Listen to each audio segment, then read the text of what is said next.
Começa agora. Programa Conviver. Apresentação: Afonso Moreira Júnior.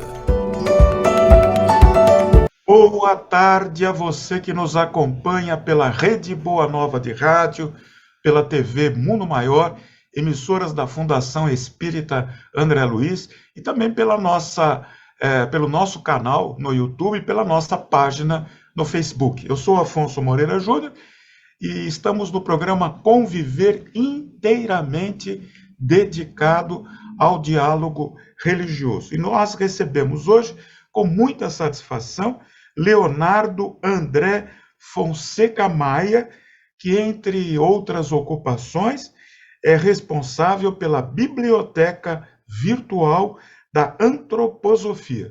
Leonardo, muito obrigado. Sinta-se acolhido, ainda que pelo Zoom, na Fundação Espírita André Luiz.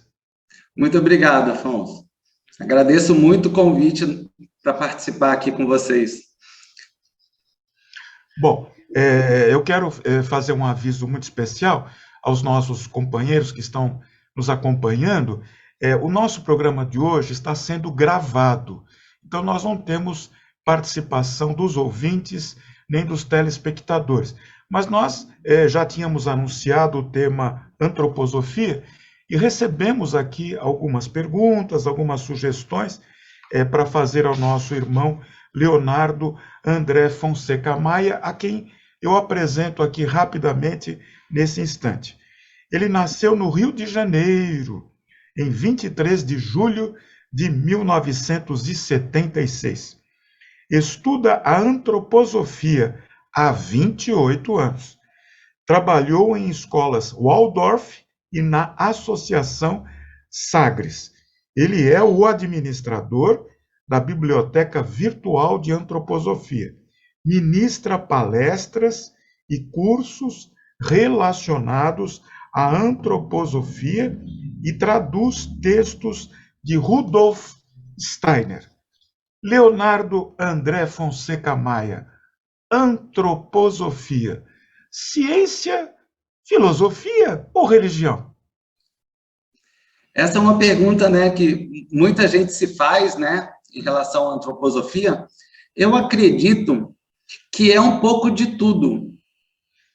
Ela é caracterizada como um método de conhecimento do ser humano e do universo, né, direcionada ao pensamento do ser humano moderno. Então, ela acaba abarcando todo o espectro de conhecimento manifestado para o próprio ser humano, né? E ela aborda de uma perspectiva um pouco mais elevada do que a ciência comum os temas, né? Por considerar o espírito em si, né? O âmbito espiritual. Muito bem. Ô Leonardo, eu acho que nós poderíamos falar um pouquinho de Rudolf Steiner. Ele é o criador, ele é o idealizador, enfim, não sei qual expressão se adequa mais. E queremos ouvi-lo sobre essa figura a quem tanto admiramos e com um trabalho determinante em favor do bem-estar da humanidade. Bom, o Rudolf Steiner, ele é um austríaco que nasceu, se eu não me engano, em 1861. Ele que criou a antroposofia em si. Ele era secretário-geral da Sociedade Teosófica. E ele, sentindo uma necessidade de uma atuação mais prática no mundo, ele acabou desenvolvendo a antroposofia a partir dessa necessidade que ele via para o ser humano da atual época, né? Porque a antroposofia considera que o ser humano ele é um caminho de desenvolvimento que percorre as eras. E ele sentia que havia uma necessidade de atuação mais profunda no âmbito prático do mundo em relação aos conhecimentos espirituais. E aí ele acabou abandonando a sociedade teosófica e criando a sociedade antroposófica. E a partir dali, ele desenvolveu todo o seu trabalho, e todo o trabalho da antroposofia parte do seu trabalho original, né? Leonardo, você já mencionou, mas vamos nos aprofundar um pouquinho, se você concordar conosco. De 1902 a 1912, Rudolf Steiner foi presidente da Sociedade Teosófica da Alemanha, mas ele rompeu com a teosofia. Rompeu com a teosofia. Como foi esse rompimento, já que ele era categorizado, aceito e querido pelos seus pares naquela época? Olha só, Afonso, nessa época, houve algumas questões que surgiram dentro da sociedade teosófica. O Rudolf Steiner, ele era muito ativo, né, no trabalho da Sociedade Teosófica, né, na época ele era secretário-geral da Sociedade Teosófica da Alemanha, e na época estava com uma questão sobre, no caso, foi a questão do advento de Cristo, e houve um processo dentro da Sociedade Teosófica sobre a questão de vincularem a volta de Cristo ao Krishnamurti. Isso acabou gerando uma divisão dentro da sociedade teosófica. E o Steiner, além disso, ele tinha um empenho em trazer os conhecimentos da sociedade teosófica mais para o âmbito prático. E toda a situação que aconteceu acabou culminando na sua saída da Sociedade Teosófica, onde ele iniciou os trabalhos com a antroposofia, realmente, a partir dali, desse processo da Sociedade Teosófica, principalmente nessa divisão que aconteceu por conta de que uma parcela da Sociedade Teosófica acreditava que Krishnamurti era Cristo, né, a volta de Cristo, e uma parcela não acreditava. Então, ali surgiu a crise, e no processo da crise, ele acabou abandonando a Sociedade Teosófica. A Madame Blavatsky acreditava. Ela defendia essa tese, Leonardo? Olha só, a Blavatsky, ela acabou falecendo, né, durante o processo, eu acho, não tenho certeza se foi exatamente no mesmo processo. Eu não sei dizer se ela estava convicta também, porque realmente isso gerou muitos questionamentos entre todos, eu acho, né, que estavam juntos naquela época durante esse processo, porque realmente era uma figura proeminente, né, a figura do Krishnamurti, e gerou muita controvérsia nessa questão, se era realmente a vinda de Cristo. Eu não sei afirmar, mas Rudolf Steiner, ele considera que Cristo não volta em um corpo físico para a Terra mais. Então, isso gerou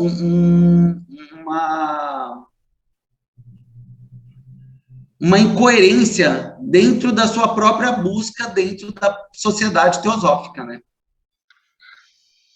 Muito bem. Nós estamos, para quem está chegando aí agora, que fica navegando aí pela internet, nós estamos conversando com Leonardo André Fonseca Maia, jovem, estudioso da antroposofia, já há quase 3 décadas, está à frente de uma belíssima iniciativa que merece a nossa atenção, a Biblioteca Virtual da Antroposofia, disponibilizando um riquíssimo acervo que está ao alcance de todos nós. Na produção do programa de hoje, eu quero agradecer o empenho de Alex Monteiro e Bruna Paz. Na divulgação, nossa querida Silvana Zandomeni. Nos trabalhos técnicos, competentíssimos Rogério Palma. Palmas para o Rogério Palma. Na edição, Edi Pontes. Peço licença também ao nosso entrevistado para agradecer a participação e encaminhar um forte abraço da doutora Fernanda Nakamura, que incentivou a realização desse programa e colaborou aqui com algumas questões. Nós vamos prosseguir, Leonardo, com uma questão interessantíssima que foi sugerida pelos nossos amigos aí que nos acompanham pela rádio. Diz assim aqui o nosso irmão Valdemiro: atualmente estaríamos vivendo no período pós-Atlântida, que começou com o afundamento da Atlântida. O período pós-Atlântida se define em 7 épocas, sendo a atual a época euro-americana, que durará até o ano 3573. Após essa era, os homens vão recuperar os poderes de clarividência que tinham no período anterior aos gregos antigos. E ele diz que essa referência, essa questão, é abordada por Rudolf Steiner. Exato. Esse processo, né, nós estamos vivendo um período importantíssimo, né? Toda a história moderna adentra esse 5º período pós-atlântico, né? A partir principalmente da terceira época cultural, chamada Egipto-Babilônica, né? Nós temos 2 períodos anteriores à época egipto-babilônica, que seria a proto-índica e a proto-persa. Eles chamam proto porque são anteriores à história. Aí adentramos a época egipto-babilônica, a época greco-romana e a chamada euro-americana, que é a atual. O período euro-americano, que é o atual, ele tem um grande desafio, que é fazer a reconexão do ser humano com os aspectos espirituais, o despertar de suas faculdades espirituais agora, que com autoconsciência. O processo anterior, que mencionado na pergunta da Atlântida, essa clarividência anterior, ela é chamada de clarividência atávica, e ela é vinculada à corrente hereditária. E agora, o ser humano, por si próprio, em cada um individualmente, deve buscar essa conexão com os aspectos superiores e despertar essa clarividência de forma consciente, através do seu próprio eu sou, que seria a qualidade trazida por Cristo na 4ª época cultural. A partir de que o eu sou cósmico chegou, os seres humanos ganharam essa capacidade de, por si próprios, fazer essa reconexão com o espiritual e fazer sua jornada agora de volta ao espírito. Na 6ª época, essa clarividência, a gente pode chamar ela como um primeiro passo, né, desse aspecto da clarividência. A gente pode considerar ela de uma forma mais próxima à nossa concepção atual, né, que nós estamos bem fechados aos mundos espirituais, né, de empatia superior, né?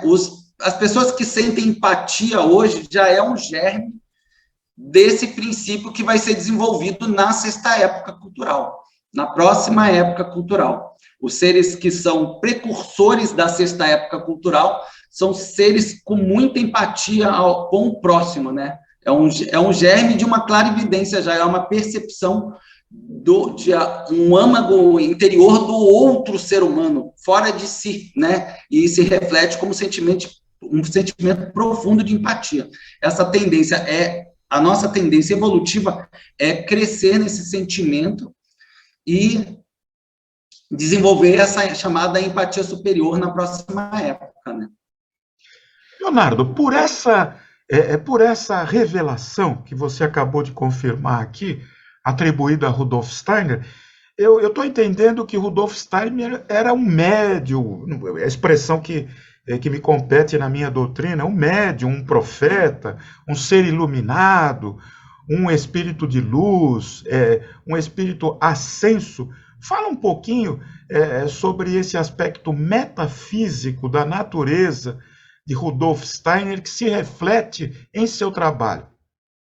Olha só, o Rudolf Steiner, ele era um iniciado de alto grau, né? E na antroposofia é um pouco diferenciado o processo de mediunidade com de iniciação. O médium, ele adquire sua capacidade clarividente, o médium comum, né? Digamos, não comum, né? É um modo de falar, mas a mediunidade anterior, que foi citada até na pergunta sobre Atlântida, que nós recuperaríamos, ela era uma qualidade inerente de todos os seres humanos. Hoje, obviamente, a gente tem umas correntes, os médiums e clarividentes, muitos são atávicos, chamados clarividentes atávicos, que essa clarividência, ela vem da corrente hereditária. O processo de clarividência do Rudolf Steiner, ele é baseado na iniciação, e aí ele é um pouco diferenciado dessa clarividência atávica.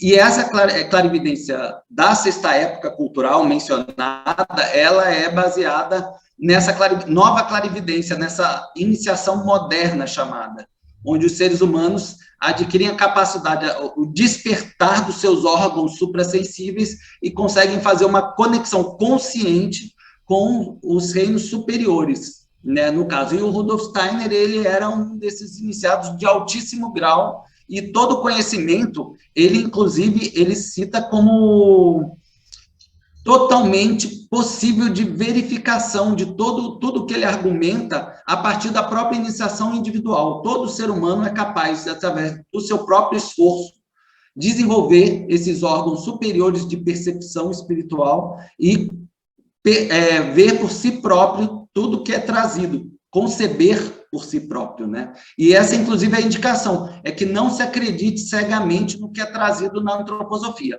que a gente busque através do próprio pensamento inicialmente, porque a faculdade mais elevada do ser humano da quinta época cultural é a capacidade de raciocínio e pensamento, e através dessa capacidade ele é capaz de desenvolver os órgãos superiores de percepção. E aí eles poderiam alcançar estágios cada vez mais elevados de iniciação até alcançar a crônica de Akasha, que é onde fica guardada toda a memória cósmica, né? E o Rudolf Steiner, ele tinha acesso à crônica de Akasha, então ele traz todas as suas afirmações baseadas nas suas pesquisas espirituais dentro da crônica de Akasha. Leonardo, veja, as perguntas estão aqui, são muitas e espelham muita curiosidade. Eu até peço que você veja com carinho, porque muitas podem parecer óbvias demais, mas é que nós queremos conhecer.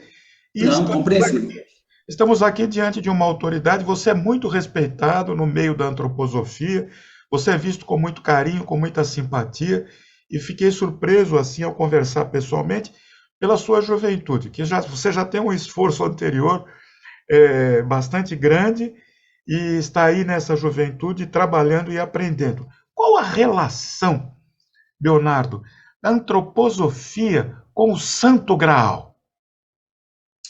Olha só, a antroposofia, ela tem como Cristo o centro do desenvolvimento evolutivo humano.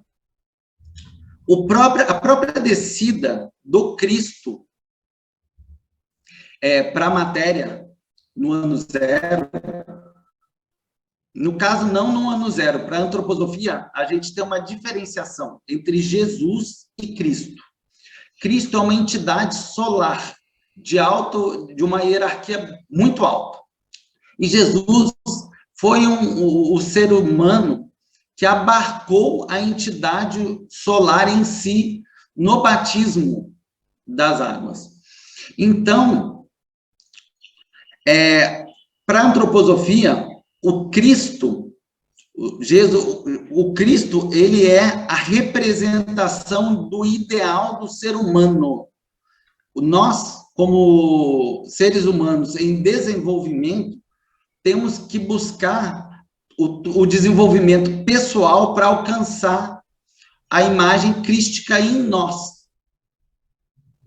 Então, através desse autodesenvolvimento pessoal, nós nos tornamos capazes de gerar o que se espera do ser humano como desenvolvimento futuro, que seria na antroposofia chamado de o ser da 10ª hierarquia, o ser da liberdade do amor. E esse processo, ele acontece a partir da chegada de Cristo na Terra, da doação de Cristo para nós, seres humanos, um caminho individual conectado a toda a humanidade. Cada um, a partir de si, desenvolve esse aspecto. Então, essa perspectiva do Graal, ela tem uma conexão com este processo de Cristo, né? Eu não vou adentrar muito profundamente em cada aspecto, porque a gente pode ficar muitas horas, porque o conteúdo é bem complexo, na verdade. Eu vou tentar trazer da forma mais simples, tá? Então, a gente pode criar uma imagem de Cristo como a imagem ideal de desenvolvimento do ser humano individual. O homem ideal, né? Através desses impulsos crísticos, né, que fazem parte da natureza de Cristo, o ser humano pode alcançar a harmonia universal, né? Muito bem.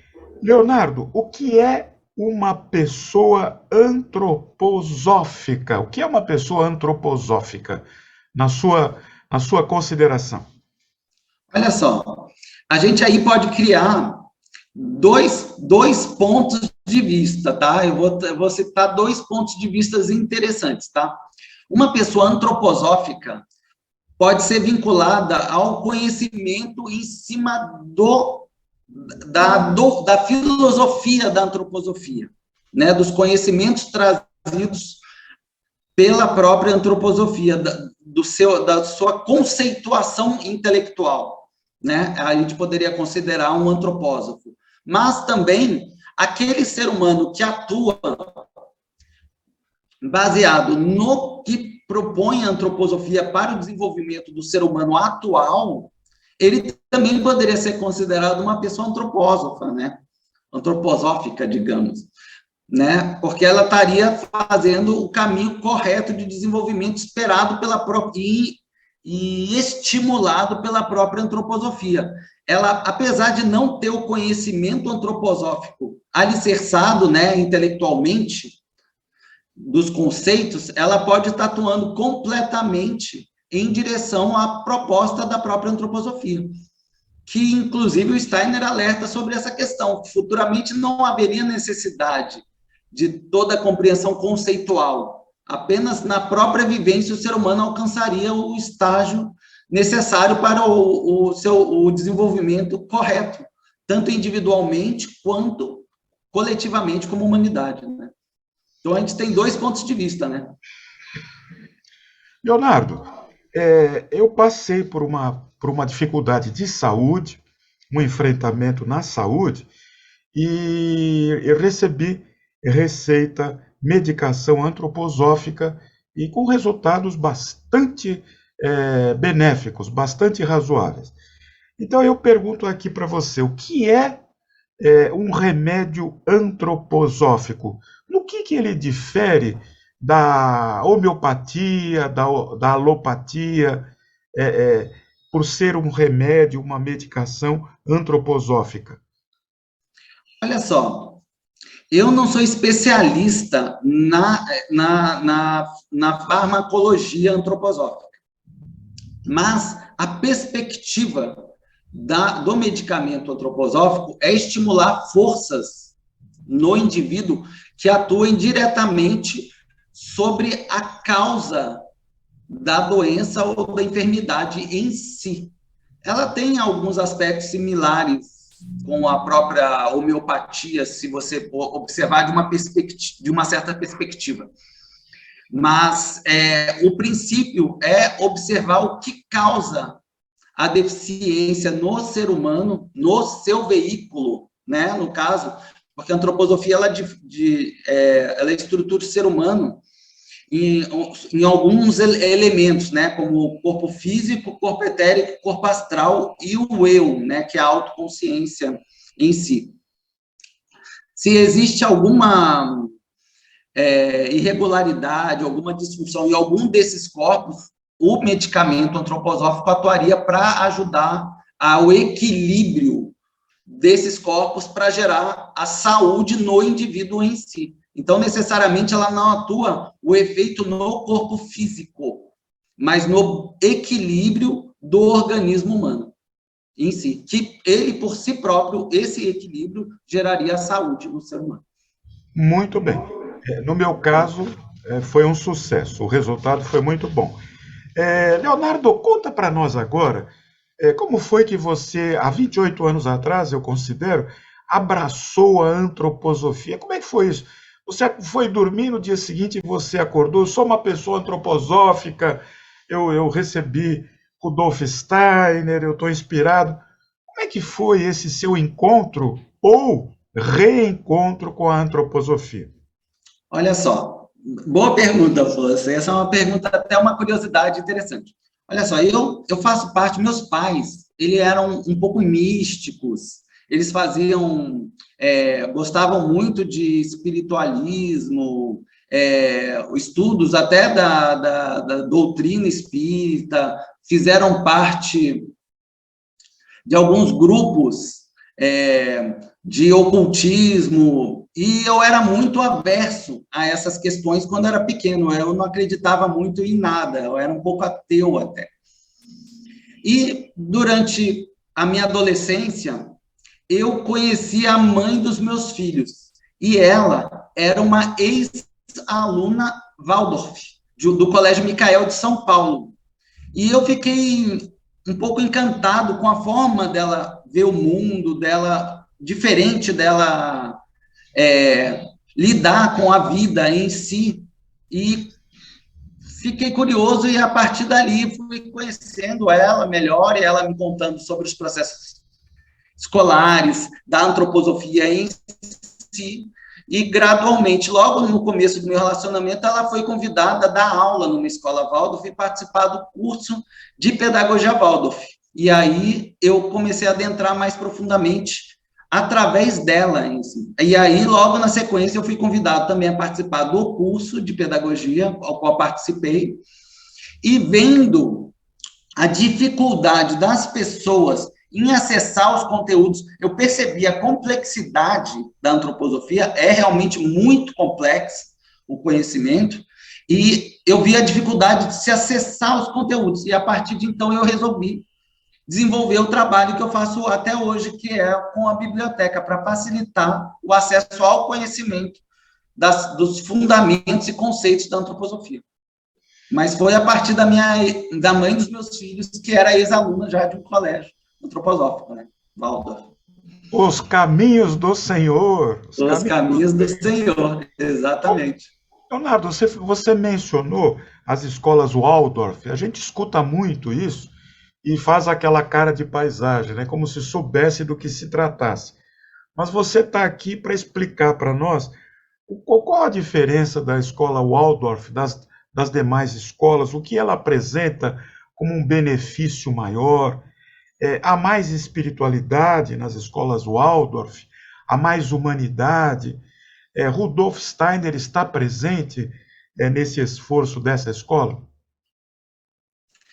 Olha só, a escola Waldorf, ela tem um grande diferencial da escola tradicional, que ela observa a infância como etapas de desenvolvimento do ser humano, e não como uma ferramenta do sistema para produzir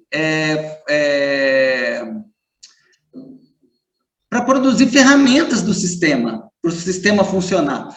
A perspectiva da antroposofia, na biografia humana, o ser humano, como foi citado numa pergunta anterior, que nós estaremos na quinta era pós-atlântica, né? Quinta época cultural pós-atlântica, o ser humano, em cada uma dessas épocas culturais, ele está desenvolvendo alguma coisa em si.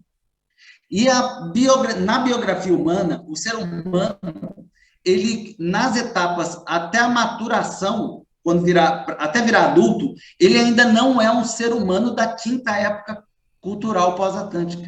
Ele está amadurecendo os seus veículos para, quando ele chegar com 21 anos, ele ter aquela consciência do ser humano da quinta época pós-atlântica, que é a nossa consciência atual de adulto. Então, o que a antroposofia faz na pedagogia Waldorf? Ele facilita todo o processo de desenvolvimento do ser humano até ele alcançar a etapa teoricamente, ali próximo aos 21 anos, que ele se tornaria um ser humano da quinta época pós-atlântica. Então, o que ele faz? No primeiro setênio, ele está desenvolvendo uma qualidade, o primeiro setênio seria dos 0 aos 7 anos, para quem nunca ouviu falar a palavra setênio, né? Então, ele está desenvolvendo alguns aspectos da entidade humana. No segundo setênio, estaria desenvolvendo outras qualidades da entidade humana, e no terceiro setênio, outras ainda. Então, em cada etapa, a própria pedagogia Waldorf facilita o desenvolvimento da criança, para ele, quando chegar com 21 anos, ele está com bem preparado para atuar no mundo, através de si próprio, como ser humano, com os desafios que todos nós vivenciamos hoje como ser humano da quinta época cultural, que é o ser humano que tem que atuar com consciência diante do mundo. Eu tenho consciência do que eu estou pensando, do que eu estou falando, do que eu estou vivenciando, é uma busca do ser humano da quinta época cultural. Então, no primeiro setênio, ele desenvolve o brincar livre, que isso vai culminar, por exemplo, é um dos trabalhos, ele vai culminar na capacidade do ser humano adulto de se entregar plenamente para aquilo que se propõe fazer, por exemplo. No segundo setênio, ele está desenvolvendo o intelecto e o raciocínio começam a se manifestar, então ele está começa a pensar as relações do mundo que ele vivenciava no primeiro setênio.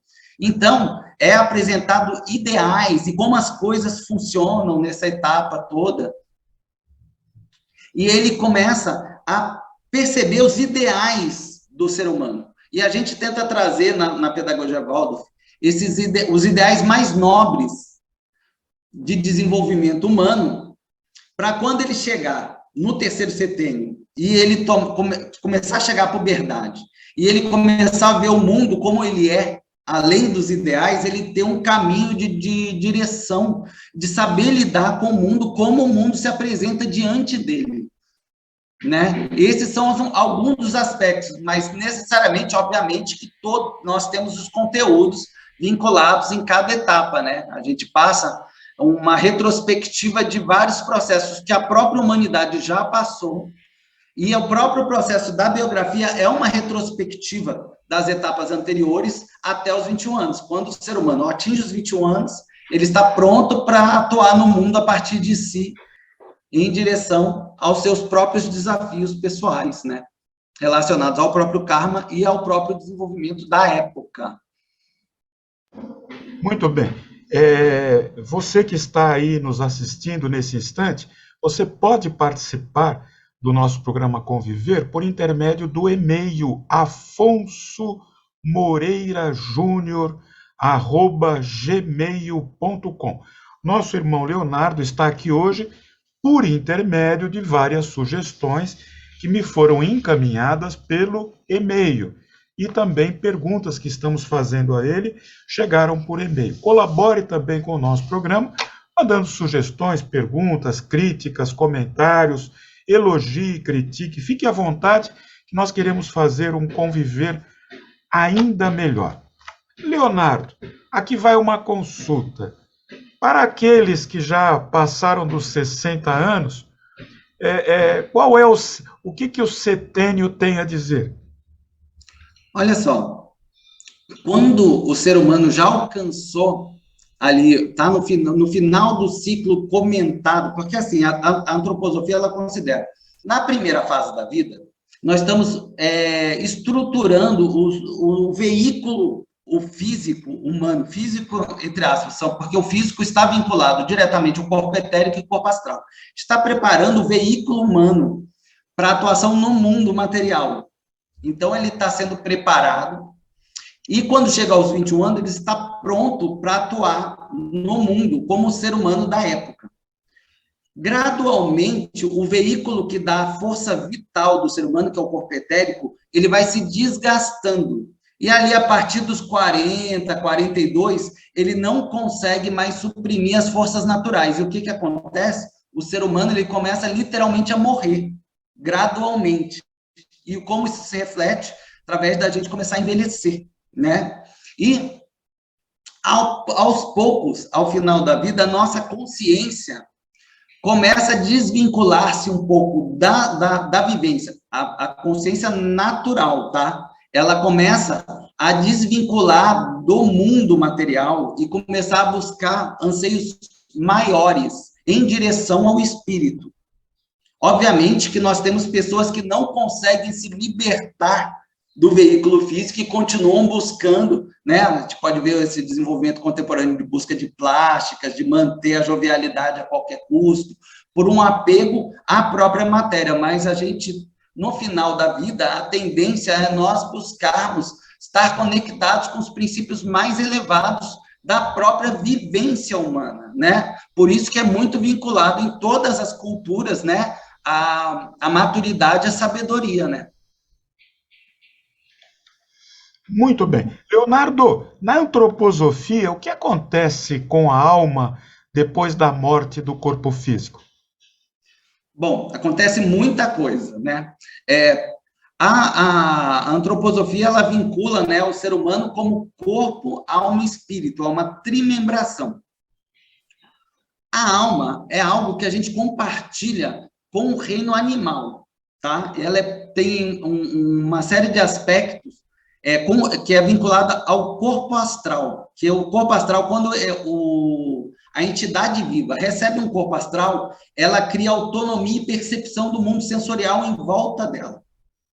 Quando a gente morre, o nosso corpo astral sai para as esferas superiores e ela passa inicialmente pelo chamado Kamaloka, nas doutrinas orientais, né? Que na antroposofia é vinculada ali à esfera da lua. E ali ele passa algumas etapas de purificação que na doutrina católica, em várias doutrinas cristãs, é considerado purgatório, que é a purificação dos desejos e instintos inferiores.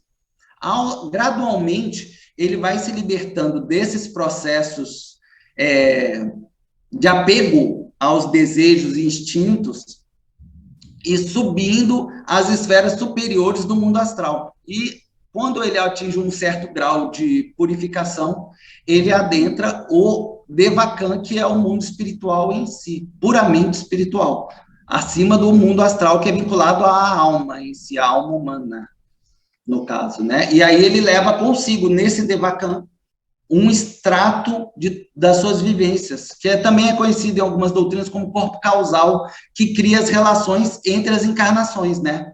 Senão a gente reencarnaria sem um vínculo com processos anteriores. Então é chamado de corpo causal. Mas o Steiner, na doutrina da antroposofia, não é uma doutrina, né? Mas pela antroposofia ele coloca que a gente passa 7 etapas no mundo astral, né? Os 3 primeiras são chamadas do Kamaloka, que na esfera da Lua, depois ele passa mais algumas, e ele pormenoriza esse desenvolvimento pós-morte de uma forma bem sucinta, bem sucinta não, ao contrário, bem complexa. E aí acho que pode ficar um pouquinho prolongado, mas considerando, a gente cria uma purificação do corpo astral, né, a alma, e até chegar ao Devakan, que é um mundo puramente espiritual, liberto de todos os vínculos com o mundo material, né? Leonardo, nesses minutos finais aqui do nosso programa, que passou tão depressa, tantas perguntas ficaram aqui sem resposta, mas eu tenho esperança que você retorne aqui ao programa Conviver. Para quem deseja conhecer a antroposofia, qual seria o primeiro passo? Claro, existe a biblioteca virtual da antroposofia, mas às vezes a gente começa um estudo e vai em algo muito complexo, desanima e deixa de lado. Então, Para quem quer conhecer, para quem quer o ABC da antroposofia, o que você recomenda nessa biblioteca virtual? Olha só, o que eu recomendo profundamente para quem quer conhecer de início a antroposofia é um livrinho que ele tem disponível gratuitamente na Sociedade Antroposófica do Brasil, que se chama Noções Básicas de Antroposofia. Esse livro, ele é excelente para quem quer começar a conhecer o trabalho o que é a antroposofia, e ele foi desenvolvido pelo Rudolf Lanz, que foi quem trouxe a antroposofia para o Brasil, tá? Ele que escreveu o livro, e o livro é excelente. Um dos cursos que eu realizo é o curso Noções Básicas de Antroposofia, baseado neste livro, inclusive. Ele é um livro excelente para começar. Esse curso é virtual? É virtual. Como é que faz para conhecer o mecanismo do curso? Ele acontece de tempos em tempos. Eu abro uma turma para quem quer começar dentro da antroposofia e eu disponibilizo os links nas publicações das redes sociais da biblioteca virtual. Provavelmente devemos ter um em janeiro ou em fevereiro, um curso básico das noções básicas, né, de antroposofia. Muito bem. Nós vamos ficando por aqui. Nosso agradecimento, a paciência, o carinho, o nosso companheiro Leonardo André Fonseca Maia, que é estudioso da antroposofia há 28 anos, conhece realmente e se expressou aqui com muita simplicidade, para que o nosso entendimento fosse tanto quanto mais produtivo. E eu agradeço, viu, Leonardo, e parabenizo você por esse esforço dessa biblioteca que mantém vivo o pensamento de Rudolf Steiner, e não só mantém vivo, mas disponibiliza de forma bastante democrática, que acho que essa foi a sua intenção. Nosso muito obrigado e a sua despedida, por favor, desde já, mais uma vez, o nosso agradecimento em nome dos companheiros da Fundação Espírita André Luiz pela sua presença aqui no programa de hoje. Eu agradeço muito de coração o convite e fiquei extremamente feliz, né, de poder participar, e estou aqui aberto sempre que quiserem me convidar. Eu virei bem satisfeito participar com vocês aí. Agradeço de coração. Um abraço a todos que participaram, que estão assistindo. E eu acrescento ao meu abraço da doutora Fernanda Nakamura, que foi incentivadora deste tema no programa de hoje. O programa Conviver fica por aqui, agradecendo o prestígio da sua audiência. Eu sou paz, eu sou luz, eu sou saúde. Até a próxima semana, neste mesmo horário e neste mesmo canal. Até lá e muito obrigado.